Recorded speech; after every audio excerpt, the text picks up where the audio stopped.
Shalom para você, muito bom dia, que a paz, a misericórdia, a bondade do Criador estejam na tua vida, na tua família.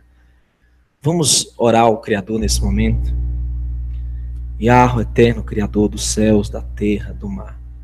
Bendito seja o teu nome para tudo sempre, porque tu és o único que é santo, que é digno, que é fiel e que é justo e verdadeiro. Nos ajuda a entender os enganos, que se possível enganaria os eleitos, para que possamos, Pai, nos desvincular de toda mentira, de todo erro e se apegar somente a Ti e a Tua palavra. Em nome do Messias, o Teu ungido, nosso Salvador e Yahushua, que te pedimos. Amém. Queridos, para você conectado, seja bem-vindo. Esse é o Projeto Verdade Revelada. Não temos vínculos denominacionais, não temos partido político, não fazemos comércio. Estamos aqui somente para buscar alertar, buscar te informar e transmitir o conhecimento das Escrituras, palavra do Criador. Bom, eu gostaria de tratar de um tema hoje que é muito complexo. Até porque quando nós somos doutrinados em uma determinada religião, nós a defendemos até a morte. E defendemos também os seus fundadores, defendemos os seus profetas, defendemos a sua ideologia como sendo uma verdade suprema, inquestionável e absoluta. Mas, queridos, o coração sincero vai querer saber tudo que está envolvido no processo espiritual religioso, até porque isso implica na nossa perdição, na nossa salvação eterna. Então nós temos o direito de saber tudo que está relacionado, principalmente à questão religiosa, as religiões, o sistema religioso. E eu vou estar relatando aqui fatos, vou estar postando documentos e ao mesmo tempo contando a minha experiência. Como foi decepcionante, a dor para mim de descobrir que o profeta da minha religião, a qual eu nasci, era um profeta falso.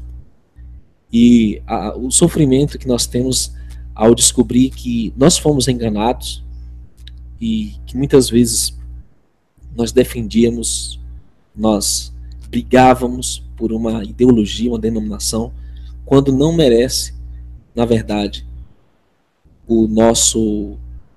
a nossa defesa, não merece o nosso carinho. Então veja, nós vamos falar hoje sobre como foi doloroso para mim descobrir que a denominação que eu fazia parte era uma denominação ocultista, maçônica. Eu vou começar trazendo alguns dados aqui que a palavra do Criador fala a respeito de envolvimento com o ocultismo.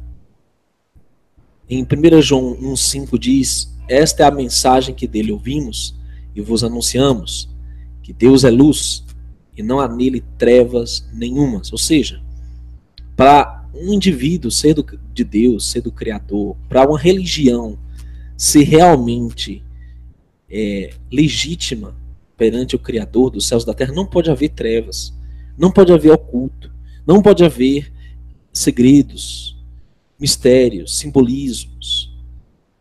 O Messias nos falou, quando esteve aqui, arremetendo ao seu caráter, ele condenou o ocultismo e tudo relacionado às sociedades secretas, quando ele disse no livro de João: eu falei abertamente ao mundo, eu sempre ensinei na sinagoga e no templo, onde os judeus sempre se ajuntam, e nada disse em oculto. Nosso Salvador não foi ocultista, como alguns até tentam inventar, principalmente os agnósticos do primeiro e segundo século, dizem que o Messias teria ido ao Egito, onde aprendeu práticas ocultas. Mentira! Ele afirmou da sua própria boca que nunca disse nada em oculto. O Messias nunca se valeu do uso das trevas. Pelo contrário, ele é luz, plena luz, e ele só veio repreender as trevas. Um famoso líder maçônico do século XIX, Albert Pike, escreveu o seguinte: para vocês, soberanos grandes, inspetores gerais, se referindo aos líderes da maçonaria, nós dizemos isto, que vocês podem repetir para os irmãos os graus 32, 31 e 30. A religião maçônica deve ser, por todos nós iniciados nos altos níveis, mantida na pureza da doutrina luciferiana. Sim, segundo eles, Lúcifer é Deus. E a verdadeira e pura religião filosófica é a crença em Lúcifer, o igual de Adonai. Mas Lúcifer, Deus da luz e Deus do bem, está lutando pela humanidade contra Adonai, o Deus da escuridão e do mal. Então veja, é muito grave. A maçonaria luta contra o Criador e apoia Satã. As pessoas que estão inseridas nesse movimento, principalmente nos primeiros níveis, elas nem têm uma noção completa de tudo isso. Mas você vê que ele se refere aos graus 30 em diante. Né? O 33 é o máximo, nós sabemos. Que eles declaram abertamente a crença em Lúcifer como Deus, o anjo caído. Então é muito grave o envolvimento. Isso está no Instructions to the 23 Supreme Councils of the World, que é instruções para os 23 conselhos supremos do mundo, de Albert Pike, o grande comandante, soberano pontífice da franco-maçonaria universal. Página, 14 de julho de 1889. Pike ainda disse que na religião, para obter dinheiro e influência com a grande massa da humanidade, deve ser ligado, ou seja, misturado com tal quantidade de erro, como colocá-la muito abaixo do padrão atingível pelas capacidades humanas superiores. O que é verdade para o filósofo não seria verdade, nem tem o efeito de verdade para o camponês. A religião de muitos necessariamente precisa ser mais incorreta, pouco refinada e reflexiva. Ou seja, isso é do livro Morais e Dogmas dele. Ou seja, eles têm o plano de se infiltrar e moldar religiões a fim de não permitir que as pessoas encontrem a verdade plena. Ou seja, ela não pode ser pura, ela tem que ser misturada, ela tem que ser um conjunto de mentiras e verdades. E é isso que mais engana os sinceros. Porque você vai encontrar coisas boas nas denominações religiosas. Você vai encontrar coisas éticas, coisas que edificam, né, muitas vezes. Só que elas estão misturadas com erro, estão misturadas com satanismo. E é isso que é mais perigoso. Bom, nós vamos falar sobre a Igreja dos Santos dos Últimos Dias, os Mormons, e a relação com a maçonaria. E é incrível como os fundadores, principalmente, tiveram todo o seu aval, seu apoio, vindo da maçonaria, até porque eles faziam parte dela. O Joseph Smith, que foi o fundador da Igreja dos Santos dos Últimos Dias, alegou ter recebido um outro evangelho de um anjo de luz chamado Moroni, escrevendo o livro de Mormon e, por conseguinte, a religião. Seu pai e seu filho, Irian Smith, eram maçons de lojas em Nova York, como ele próprio ingressou em uma loja maçônica em 1842, ascendendo ao degrau sublime. É só você pesquisar aí que você vai encontrar esses fatos. Isso está no livro A Igreja Mormon e Maçonaria, ano de 2001. E História da Igreja, volume 4, página 552. Peço perdão pelos ruídos, porque realmente é espiritual. Acontece na hora que você está transmitindo essas verdades. Segundo a Reuters, a Igreja Mormon admitiu que seu fundador, Joseph Smith, casou-se com cerca de 40 mulheres, incluindo uma de 14 anos e outras que já eram esposas de seus seguidores. Depois de insistir durante 200 anos que ele era monógamo. Isso está no artigo do extra.globo.com. E na revista Veja também foi publicada essa matéria. Bom, queridos, aí você observa. Maçonaria e mormonismo partilham de muitas semelhanças de símbolos, sinais, apertos de mão, vocabulário e roupas como aventais e túnicas. Aqui na imagem você vê um aperto de mão que está encravado no grande templo Mormon nos Estados Unidos. E aqui você vê o templo Mormon. E aqui você vê os aventais e as túnicas que são usadas lá pelos Mormons nos seus rituais, que são muito semelhantes à da maçonaria. Você encontra essas informações também na Igreja Mormon e Maçonaria 2001, História da Igreja, volume 4, página 552. Dentro do Temple Square, há um museu documentando a história da Igreja Mormon. Também contém os símbolos que denunciam sua raiz na religião dos mistérios da antiga Babilônia. Aí você vê o olho que tudo vê dentro do triângulo, nos arremetendo aos Illuminates, à nova ordem mundial. Você vê a cruz embebida em uma taça, e você vê uma pomba dentro de um círculo. Dentro do Temple Square existem mais desses símbolos. Você vê o olho que tudo vê no centro do sol. Você vê o sol e a lua juntos, fundidos nessa parte do templo. Você vê o sol, que arremete a adoração ao sol, e uma estrela invertida de Baphomet aqui nesse outro detalhe. E o aperto de mão, conforme já mostramos. Isso tudo está na sede deles, o Temple Square. Também tem um museu documentando a história da Igreja Mormon e os símbolos que denunciam sua raiz na religião dos antigos mistérios. Você vê a pedra solar, 2 pentagramas invertidos nesse templo e um hieroglifo egípcio da franco-maçonaria. Tudo isso você encontra se você pesquisar. E aqui é uma sala dedicada a crianças dentro do Temple Square, com vários pentagramas invertidos. Aqui você vê claramente o pentagrama pintado em vermelho, azul e verde. E aqui outra estrela invertida, que representa Baphomet, ou Satã. Essa é uma foto real do local lá em Temple Square. Mormons realmente acreditam que podem se tornar deuses por ser um bom mormon, que um dia receberão uma divindade sobre seu próprio universo, que o próprio Criador uma vez teria sido um homem em outro planeta, além de crerem em uma deusa mãe, esposa de Deus. Bom, queridos, é isso que é o Mormon. Agora, veja a relação também dos Testemunhas de Jeová, que tem como um logo essa torre, né? Fundado por Charles Taze Russell, que era um evangélico que perdeu sua fé na juventude e começou a investigar religiões pagãs em busca da verdade.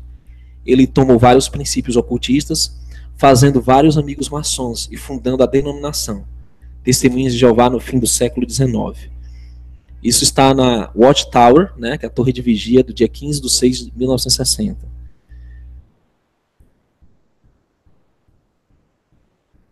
Em várias citações, seus amigos maçons são descritos surpresos por Russell ter o mesmo conhecimento que eles e se referir aos Testemunhos de Jeová como uma ordem tão secreta quanto eles.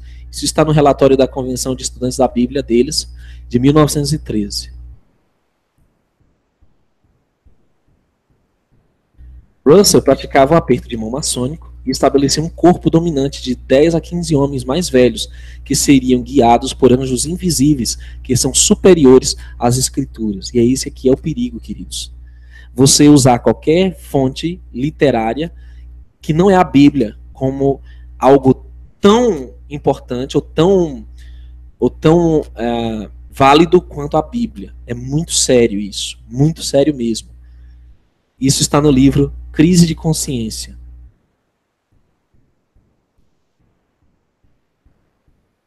Aqui você vê a relação da maçonaria e do jeovismo, que partilham de muitos ensinamentos, símbolos, vocabulário, manipulação e controle exclusivista do catolicismo romano. Você vê o desenho do escudo de cavaleiro, torres, você vê os livros com o símbolo solar, você vê o brasão dos templários, que é essa coroa com a cruz, e essa cruz de Malta que os templários tanto utilizam, também jesuítas, o Papa utiliza, Hitler utilizava, e aqui o túmulo de Russell, que é em forma de uma pirâmide, né? Uma pirâmide que é um símbolo altamente ocultista, que remete lá ao Egito, né? Tudo isso está presente na literatura, na cultura dos Testemunhas de Jeová. Testemunhas de Jeová fizeram sua própria versão da Bíblia, que é a versão Novo Mundo, e creem que seu líder os guia até hoje. São proibidos de receber qualquer conteúdo fora de sua denominação ou de manter contato com dissidentes, ou seja, pessoas que saíram do meio deles. São obrigados a vigiar e denunciar qualquer membro que contrarie sua fé. Isso está no Mistério Terminado, de 1917, na página 144 e 256. Queridos, é muito sério. Quando você deposita toda a sua confiança em homens, e ainda mais maçons, que foram usados para manipular as massas, foram levantados para alienar e para afastar da verdade do Criador. Essa que é a grande realidade. E essa parte em especial muito me toca, porque eu já passei pelo sistema adventista do sétimo dia, estive na sede lá nos Estados Unidos, no Tacoma Park, na Associação Geral, e conheci os lugares históricos onde os fundadores desse movimento começou, né? Lá em Battle Creek. E é muito sério, queridos, você investigar essa realidade e descobrir essas coisas que eu pessoalmente descobri. E foi interessante que eu descobri tudo isso tentando rebater pessoas que me trouxeram essas informações, e ao tentar defender a ideologia e o movimento adventista, eu me deparei com chocantes e perturbadoras realidades.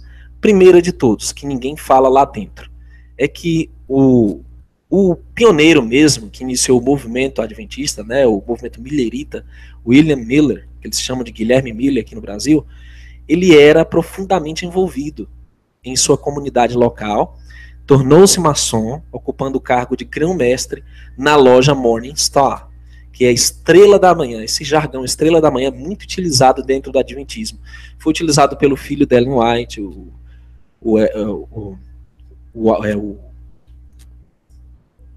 um dos filhos dela, que tinha um barco chamado Morning Star, estrela da manhã, né? No número 27, e Miller, entretanto, renunciaria à sua afiliação à maçonaria em 1831, por achá-la incompatível com suas ideias evangelísticas. Porém, eles afirmam que ele saiu, só que ele já era grau 33. Você viu que Albert Pike fala que a partir do grau 30, eles têm um profundo conhecimento da doutrina luciferiana, e que eles declaram, eles aceitam que Lúcifer é Deus. Então é muito difícil a pessoa se desvincular de tudo isso. Isso está no livro Memórias de William Miller, páginas 18 e 19.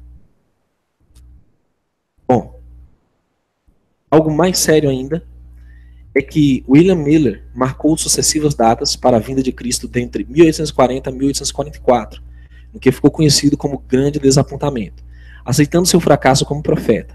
James White se associou ao movimento em 1842, antes do desapontamento. O James White, que seria o marido da Ellen White, né, a profetisa adventista. E ele se tornou um dos líderes, inclusive andava junto com William Miller nas conferências, e posteriormente ele se casou com Ellen Gould Harmon, fundando em 1863 a Igreja Adventista do Sétimo Dia, dando continuidade à obra que Miller havia começado. Se você ler primeiros escritos de Ellen White, Testemunhos para a Igreja, ela cita Miller em alta conta. E ela fala que Miller será salvo, e ela fala também que eles não poderiam mudar o que Miller tinha estabelecido em termos de escatologia, a não ser o erro da data, né? Que foi de 1843 e 1844, que fracassou. Mas ela pegou uma boa parte do entendimento profético e doutrinário de William Miller, maçom grau 33. Infelizmente, essa é a realidade. Isso consta no livro História do Adventismo, inclusive é um livro da casa publicadora, do Mervyn Maxwell, né? Quem conhece bem o movimento adventista sabe que livro é esse. Ellen White se opôs à maçonaria oficialmente em seus escritos, contudo há indícios inquestionáveis do seu envolvimento com símbolos e o vocabulário maçom. Frequentemente você vai encontrar nos escritos dela termos o olho que tudo vê, Observa os defeitos de todos. Conselhos para a Igreja, página 177. Senhores, não existe olho que tudo vê na Escritura. O Eterno não é olho que tudo vê. A Escritura sempre se refere no plural. Aos olhos do Senhor estão sobre a terra. Os olhos é o par. Não existe olho singular. O único olho que existe singular é aquele da maçonaria. É o de Baphomet. Não existe na Bíblia. Eu desafio qualquer adventista, qualquer religioso me mostrar o olho de Deus no singular na Escritura. Ela também usa o termo grande arquiteto mestre, senhor do templo. Também a Bíblia não diz que o Criador é o arquiteto mestre, o arquiteto do universo. Não fala isso. Mestre arquiteto quer dizer que existem outros arquitetos além do mestre, né? Que na verdade é um símbolo maçom de construção. A palavra maçom quer dizer pedreiro em francês, né? Isso está em Olhando para o Alto, página 310. Objetivos do Santo Vigia, Educação, página 176. A Bíblia não fala de santo vigia. A Bíblia fala de um vigia invisível, a Bíblia cita algumas coisas sobre vigia, mas nunca santo vigia, com a conotação que ela dá nos escritos dela. Ou vigilante. E esse aqui é um dos fatos, um dos indícios mais perturbadores, é o olho que tudo vê, na litografia que foi pessoalmente projetada por Tiago e Ellen White em 1874, a capa do livro The Way of Life, O Caminho da Vida. Alguns podem dizer que é montagem, que é mentira, porque infelizmente a gente reluta em aceitar a verdade. Mas se você for no site oficial, que é o site oficial aqui, o centrowhite.org, aqui diz o seguinte. Aliás, perdão, é no centrowhite.org, WP Content Uploads 2013/04/68. Está aqui a foto original do livro. Você vê sim o olho que tudo vê no detalhe aqui. Vou ampliar, que ninguém possa. Isso está no site oficial adventista, um olho.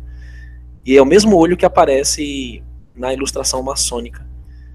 É o mesmo desenho, mesma sobrancelha, com o sol irradiando atrás, né? Você tem um efeito de pirâmide aqui na árvore também, né? E aí, segundo eles, essa é uma ilustração para a árvore do bem e do mal. Você tem 10 galhos e tem os 10 mandamentos pendurados aí. Não sei por que esses 10 mandamentos têm a ver com a árvore do bem e do mal, mas tudo bem. Aí, veja, não é montagem, está no site oficial. E é chocante descobrir essas coisas. Você fica sem teto, fica sem chão, porque você coloca confiança total nessas pessoas. E aqui está no site oficial deles, a litografia. Foi divulgado no site oficial e eles tiraram, mas continua a foto nos arquivos históricos deles, do Centro White. Continua lá. Queridos, existem sinais que os maçons têm deixado em toda a história. Desde Napoleão, Abraham Lincoln, Frederic Auguste Bartholdi, o Nathan Rothschild, Francisco Pizarro, Joseph Stalin, George Washington, Napoleão Bonaparte, Karl Marx, Simão Bolívar, todos eles têm os seus retratos e as suas fotos com essa pose, que é a mão dentro do casaco. Isso se chama mão oculta na maçonaria, depois você pesquisa, que implica que eles participaram em moldar a história. De alguma forma, eles deixaram a marca deles na história mundial, seja no aspecto religioso, político, econômico ou cultural. Eles deixaram as impressões deles como maçons. E todo maçom que vê, que ele reconhece isso, eles dizem ali um negócio que fez muito pela história mundial, que deixou sua marca. E, infelizmente, no meio adventista, você encontra esse tipo de postura. E não é coincidência, porque são dezenas e dezenas de fotos com a mesma pose. E, detalhe, são os líderes que fazem essa pose. A começar pelo esposo de Ellen White, o James White, o Tiago White, né, que a gente chama. Na postura, Tiago White, com a mão esquerda, está escondido e o braço direito se estende para fora. Essas fotos estão também no Centro White, aqui no Brasil. Estão no White State, o site americano. para confirmar a veracidade dessas fotos. E essa foto é de 1880, e nessa ocasião o Thiago White era o presidente da Associação Geral Adventista do Sétimo Dia. De acordo com o livro de David Bernard, Luz sobre a Maçonaria, na página 168 e 170, publicado em 1829, durante o ritual de iniciação da Ordem dos Cavaleiros da Marca Cristã, os papas Alexandre e Silvestre são chamados para fazerem parte deste ritual. E aí você vê o detalhe do lado. A postura dos Cavaleiros de Malta, dos Cavaleiros da Marca Cristã, é com a mão dentro do casaco. A mão oculta, que eles chamam. Aqui você vê o filho de Ellen White, o Edson White, o filho mais velho dela, fazendo a pose da mão escondida dentro do casaco. É muito sério isso, porque se você tem pessoas ligadas a Ellen White, participando de maçonaria, o grão-mestre William Miller, que era o pai da fé dela, assim, dos mais influentes para ela espiritualmente. Você tem o James White, com a mão oculta, e você tem um filho mais velho, tudo indica que é uma família de maçons. E nessa foto você vê o Edson White, o filho mais velho, fazendo o gesto da mão escondida. E esse é um sinal do mestre do segundo véu, mostra até a patente em que ele fazia parte. Não só ele, mas vários líderes adventistas têm essa postura, está tudo no site oficial deles, e na mesma foto Ellen White com uma postura maçônica feminina. É o sinal do ofício, companheiro, em que Ellen White mostra sua mão esquerda, indicando que ela faz parte do segundo grau ou intervalo maçônico, confirmando o capital para a inauguração da primeira turma dos líderes americanos na instituição de ensino de Oakwood, que seriam enviados para a África. Se fosse apenas uma foto, até nós poderíamos dizer, é coincidência, mas praticamente todas as fotos dela, dos líderes e outras líderes femininas também, têm essa postura, esse sinal. Estão todos no site. E aqui você vê Anne Besant, a fundadora da Maçonaria para Mulheres da América, com a mesma postura. A mão sobre o peito. Você tem a foto de vários líderes no site oficial também, como Joseph Stalin, Papa Francisco, Napoleão Bonaparte, Karl Marx, Simão Bolívar, o Salomão Rothschild, Marquês de Lafayette, Amadeus Mozart, George Washington. E para um maçom exibir esse gesto, implica que ele teve participação em moldar a história. E aqui você vê os pioneiros adventistas, um dos líderes deles, com a mão dentro do casaco, durante uma campal adventista na América. Você vê, por exemplo, outros líderes, ou aqui as mulheres, no caso, duas mulheres mostrando o sinal do ofício companheiro durante uma reunião campal. São vários e várias fotos. Aqui você vê inúmeros líderes. Nós podemos contar 1, 2, 3, 4. Pelo menos aí tem 5 líderes adventistas que estão na frente, sentados na cadeira. Inclusive, essa é uma postura maçônica de liderança. Os líderes ficam na frente, todos sentados em uma cadeira, e os demais ficam em pé, né? Aqueles que estão abaixo da pirâmide, são ignorantes do que está em oculto na liderança da igreja, né? Na hierarquia. E aí os líderes na frente, junto com Ellen White, com a mão dentro do casaco, demonstrando que são iluminados, que eles detêm um conhecimento especial, oculto, que eles são os líderes maçons, que qualquer irmão maçom, ao ver essa foto, vai reconhecê-los como irmãos da grande fraternidade maçônica. Que isso tudo é abominável, me dá nojo, me dá náuseas.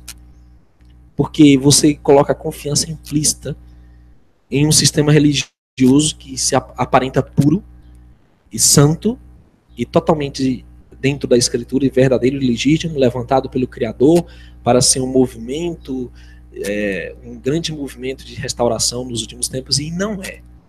Não é. Toda a ideologia está contaminada, precisa ser revista, né? Apesar de ter algumas verdades, como eu já falei, que todas as religiões têm algumas verdades, mas a mistura, um sincretismo de erros e enganos. Ninguém levanta uma estrutura em mais de 200 países uma estrutura riquíssima, trilionária, dona de colégios, instituições alimentícias, indústrias e TV, rádio, da noite para o dia sem uma mãozinha, sem o apoio da Irmandade Maçônica. Para um maçom exibir este gesto com a mão implica que ele teve participação em moldar a história, especialmente aqui no âmbito religioso. Esse é o William K. Gage, foi presidente e fundador da Gage Printing Company, empresa de publicação.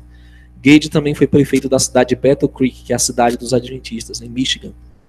Era um especialista em impressoras e litografias, e por muitos anos ele foi encarregado do escritório da Review and Herald, que chamam aqui no Brasil de Revista Adventista. Maçom. Para um maçom exibir, quer dizer, ele participou em moldar. Esse é o Nathaniel McClure, presidente por 2 vezes da Associação Geral da Igreja Adventista na Califórnia, durante os anos 90 a 96 do século XIX. Mais um maçom adventista. Bom, e essa é uma parte intrigante, porque a questão do obelisco no túmulo White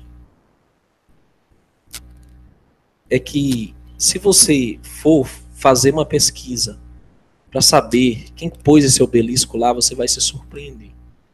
Aliás, existem até irmãos sinceros adventistas que saíram da igreja adventista e estão seguindo adventistas históricos, que defendem arduamente Ellen White.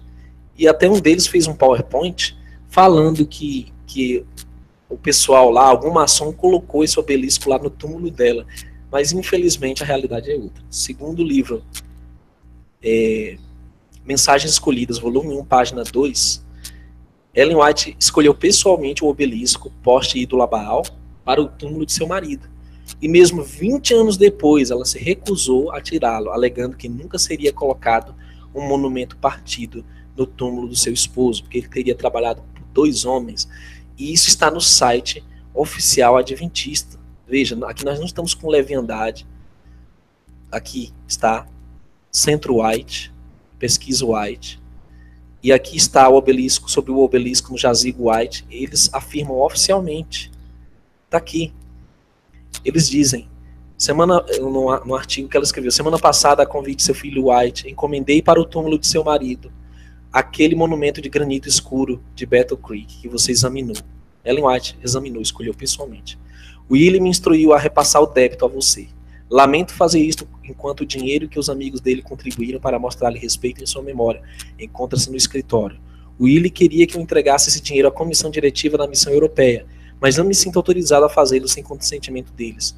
Há agora aproximadamente $170 no escritório para esse fim, e prometeu-se dar ainda mais, caso haja necessidade. Isso indica que Ellen White e provavelmente William White, seu filho, haviam visto o monumento, e W.C. White autorizou o pastor Butler a fazer a compra. Uma carta de Butler a Willie White, datada de 10 de fevereiro daquele ano, discutiu o custo do monumento com a lápide e outras pedras. E disse que será erigido assim que você enviar a descrição. É evidente que a família White estava envolvida na seleção do monumento. Quem está dizendo isso é o Centro White, não sou eu. É só uma pesquisa rápida aí. No Google, Ellen White mandou colocar o obelisco, você vai achar o Centro White afirmando isso. Está aqui, 20 anos depois, em 1904, Ellen White escreveu sobre uma sugestão alternativa para o monumento de Tiago White. Depois de meu marido ser deposto no sepulcro, seus amigos pensaram em colocar uma coluna partida como monumento. Nunca, disse eu, nunca. Ele fez sozinho o trabalho de 3 homens. Nunca será colocado sobre seu túmulo um monumento partido. Senhores, monumento é coisa pagã, é adoração ao sol. Você pode observar aqui, por exemplo, os monumentos, os obeliscos ao sol, que você vai ver como isso é aborrecível, como é abominável para o Criador. Deuteronômio 16:22, nem levantarás pilar sagrado, a qual o Senhor teu Deus odeia. Êxodo 23:24, não te inclinarás diante dos seus deuses, nem os servirás, nem farás conforme suas obras, antes os destruirás totalmente, e quebrarás de todos os pilares sagrados. Como que uma profetisa não sabia disso? Aqui está o obelisco White, da família White, que é exatamente esse poste ídolo a Baal. Aqui está o obelisco de outro pioneiro, o Chamberlain. Aqui está o obelisco do Andrews, um outro pioneiro lá na Suíça. E aqui de L. Chamberlain, outro pioneiro adventista. Então, como esse povo não sabia que isso era abominável, sendo tão conhecedores das Escrituras, e o pior, como uma profetisa não sabia que isso era abominável? Não há desculpa, senhores. Não tem como desculpar isso. O símbolo maçônico que foi estampado no folheto do serviço funeral de Ellen White, em 24 de julho de 2015, é o mesmo símbolo utilizado por Charles Russell, dos Testemunhos de Jeová. É um símbolo templário, antigo. A cruz na coroa e estava no folheto do funeral de Ellen White. E aí está a ilustração de um funeral maçom, onde você vê vários dos pioneiros adventistas com o mesmo pilar, indicando que eles eram maçons. É triste admitir que a conexão maçônica com a IASD só se intensificou ao longo dos anos. Hoje está intimamente ligada com a ONU, com todas as instituições ocultistas, inclusive com a Igreja Católica Romana. Eles participam ativamente do movimento ecumênico, um movimento pró-aceitação LGBT, participam com os eventos da ONU, estão ligados com atividades internacionais, né? Tem um vínculo muito forte diplomático com vários países, e que sugere que somente uma influência muito forte, terrena, maçônica, poderia possibilitar isso. Você vê todos os líderes adventistas ilustrados nessa foto, ocultando um dos olhos, mostrando apenas um olho, que é um símbolo altamente ocultista. Você vê vários símbolos nas revistas com um olho apenas. Você vê no próprio logo da religião um formato de pirâmide com chamas, com 3 chamas em forma de 666, uma cruz invertida no meio, altamente satânico o simbolismo na Terra Globo, né? Você vê toda essa alusão a símbolos ocultos, símbolos malignos. Você vê até hoje esse legado, e não só nessas 3 denominações que nós citamos, mas em todas, senhores. O Criador nunca instituiu religião nenhuma. João dizia: não vos escrevo um mandamento novo, mas um mandamento antigo, que desde o princípio tivestes. Esse mandamento antigo é a palavra que desde o princípio ouvistes. 1 João 2, 7. O Eterno não concedeu sua verdade a apenas um indivíduo em particular.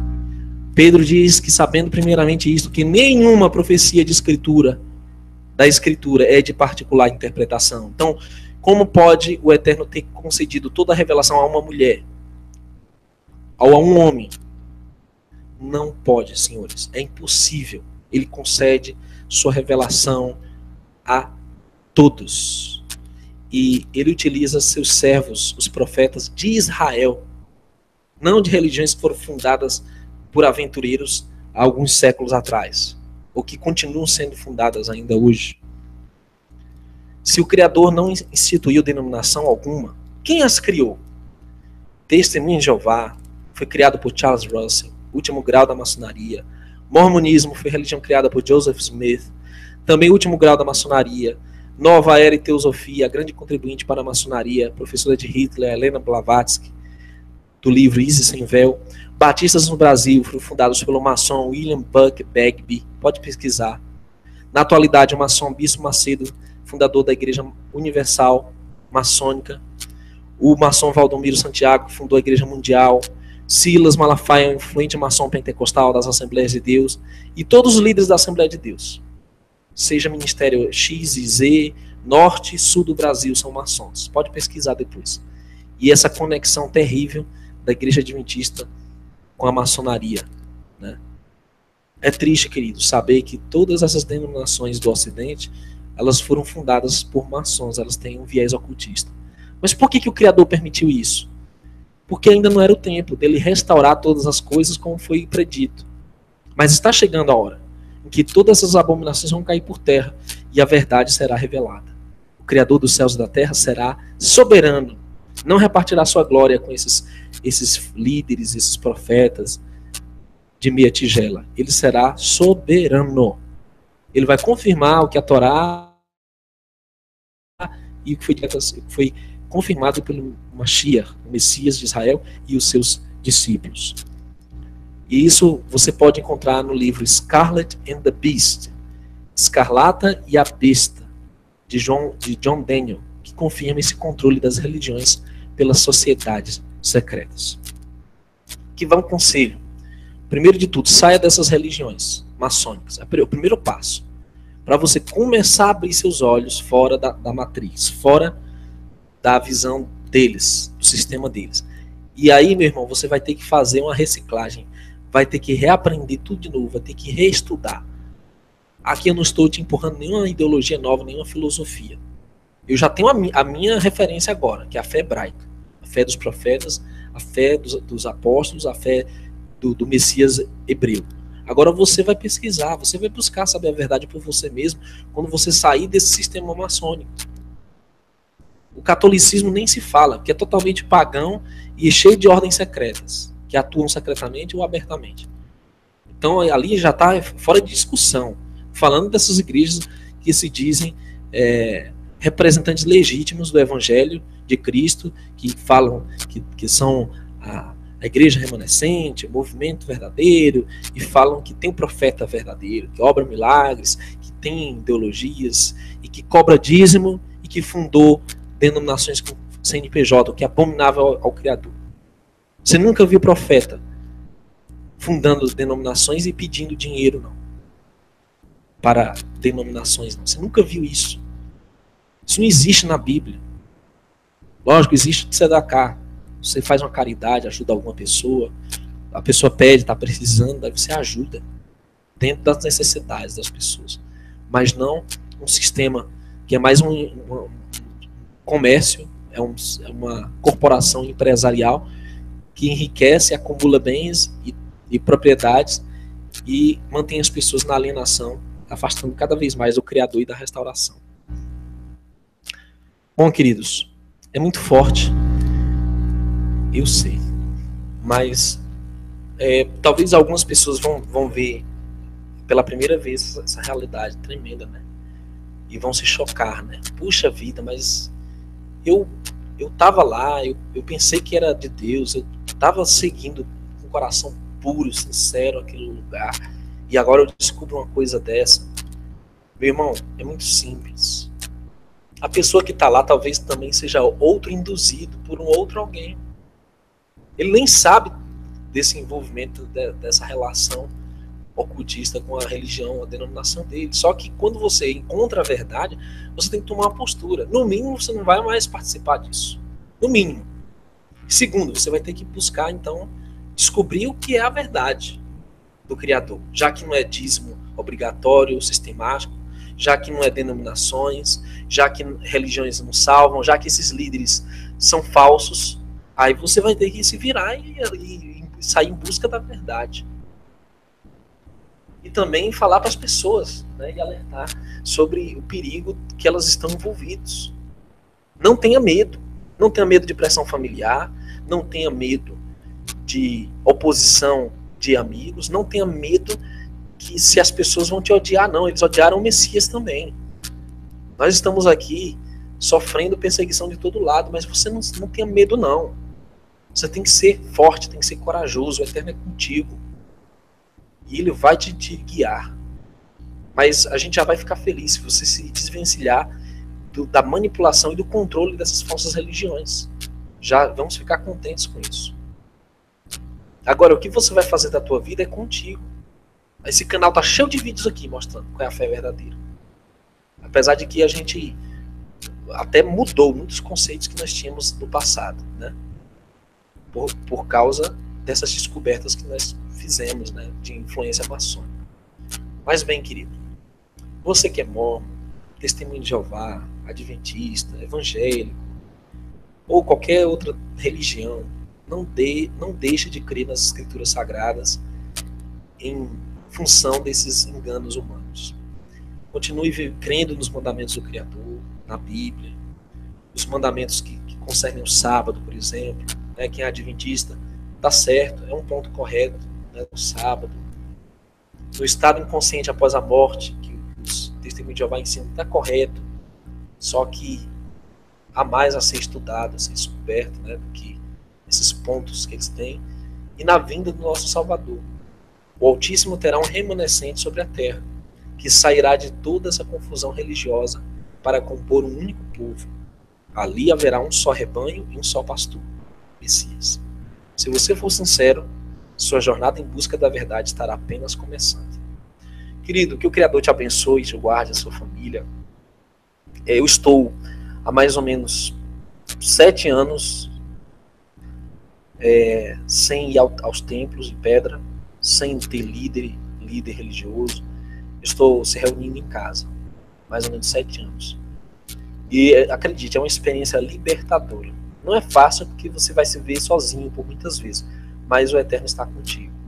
Chegou a hora da restauração, o Messias está voltando para restaurar todas as coisas, para estabelecer seu reinado de glória, e ele vai ensinar pessoalmente a Torá para os seus filhos. Ele vai restaurar todas as verdades que foram encobertas pelos falsos profetas, pelas falsas religiões, e ele vai, por fim, restaurar toda a verdade, restaurar todas as coisas.